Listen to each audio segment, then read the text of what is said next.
మనకి గురివింద ఉంది కదా, గురివింద ఎక్కడ పడితే అక్కడ ఉంటుంది. మామూలుగా గురివింద అంటే గురివింద పూసలు ఎరుపు నలుపు ఉంటాయి, ఎక్కడ పడితే దొరుకుతుంది. ఇప్పుడు ఉంది, ఎక్కడైనా మనకి పెంచుకోగలం, ఈజీగా దొరుకుతాయి. కానీ ఇది తెల్ల గురివింద, ఇది పూస మొత్తం తెల్లగా ఉంటుంది అనమాట.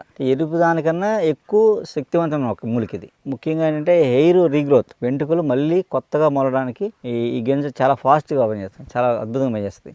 ఈ ఆకులు నూనెలో వేసి మరిగించి, ఏం లేదు, ఒక పావు కిలో నూనె, ఒక 50 గ్రాములు ఆకులు వేసి మరగబెట్టి ఆయిల్ బాగా రుద్దితే కొత్త వెంట్రుకలు వచ్చేస్తాయి. ఊడిపోయిన చోటల్లా అన్ని వెంట్రుకలు వస్తాయి. మళ్ళీ రీగ్రోత్ మనకి 60-70 ఏళ్ళైనా మళ్ళీ వెంట్రుకలు వచ్చే అవకాశం ఉంటుంది అనమాట. అలా హెయిర్ ఫాల్ కంట్రోల్ అవుద్ది, హెయిర్ రీగ్రోత్కి చాలా అద్భుతమైన మొక్క అనమాట.